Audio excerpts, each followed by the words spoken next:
After watching the videos, I agree with Don Lemon. I think that the five factors that he stated were very important as far as to how a person lives and how they progress in life. It also does stop some of the black community crime, the black on black crime that people always state. The second chance guys tend to wear second pants.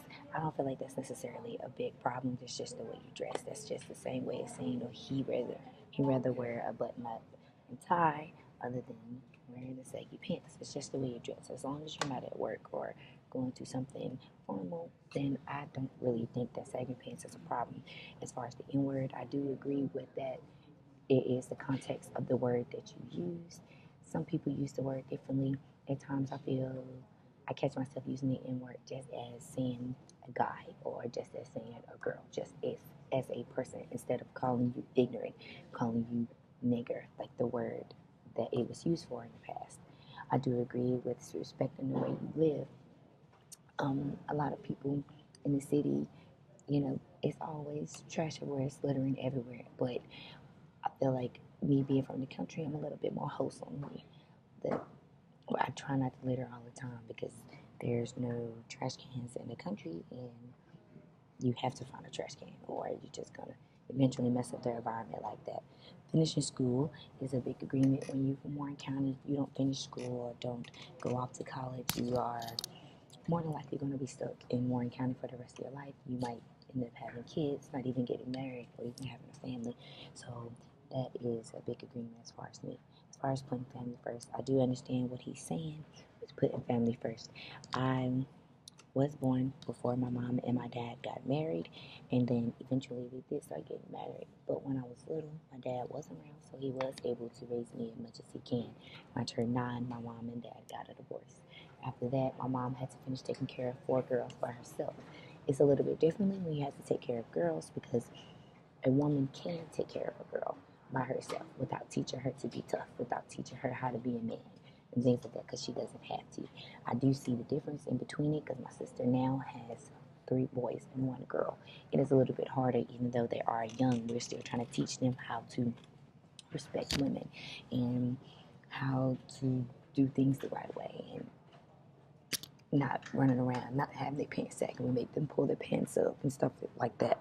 So I see, as far as discipline wise, where their father are not in the picture and my sister has to discipline them. So she is always the bad guy, put it that way. And I feel like with a father in the life, someone can be the good guy, someone can be the bad guy, but that piece of discipline that a man can teach them is very important as far as to a young man's life. When the fathers are absent, it does make a little bit, it makes a lot of things differently, but in eventually the mother will soon learn, and she should be able to cope with teaching her children how to do the things even though the father is not there. With the second video, um, it was a lot of things in the video that all three of the um, critics were seeing. um, I do understand where they're coming from as far as people telling you what to wear. I don't think that people should tell you what to wear. I think that maybe you can give me advice. Like, I also believe in constructive criticism. If you feel that maybe you need to change a little bit to get your life where you need to be, I'm all for it.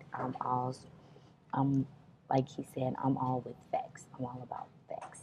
And if the facts are that you will get a good job by not having saggy pants, it is what you do to survive. If the facts are that if you stay in a better neighborhood, you might be raised a little differently. I don't necessarily believe that's a fact. I believe that's just the parenting style. Each parent is different, and regardless of where you came from, some people teach like their parents, and some people have their own parenting style. So depending from that, you can't necessarily tell which is which, if this is a good parenting style or not. Eventually, later on in life, the child or the child chooses what they want to start doing in life. They choose if they want to go to school. They choose if they want to go to college, and they choose if they want to have a better job. whether someone tells them that this is what they should be doing or not is eventually going to be the child's choice. Eventually. So I agree with what the lady was saying, that if no one tells you what you should be doing, then you will never know. Because I understand the fact about like coming into life and not knowing what to do, period. You just have to go out and do your own thing. But I do also believe that you are your own inspiration. If you don't inspire yourself, whether someone is doing it or not, you're never going to get anywhere or as far as you should be.